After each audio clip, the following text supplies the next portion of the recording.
Schindler from late 2000, completed in 2001. 8 bursts of 6.30 grams, 9874137. Viidakkopolku 4 in Koivukylä, Vantaa. Releveling. And this one only has 4 floors. It will be inspected in the next year, 2020, probably turning 20 that year. Yeah.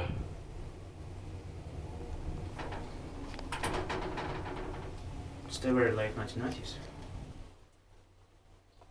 Oh, there is the directional arrow. Only one works. Yeah. Not up.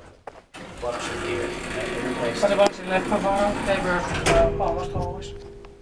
Then this one went away. That's typical in Schindler. Yeah. They first show the direction up or down, then they light out. Yeah. When it starts. Seems like this one button is still here. Yeah, and the first one on this, the original start. Yeah, it's there. But we should not press it. I remember this window was also replaced in 2002. Yeah. That's it. That's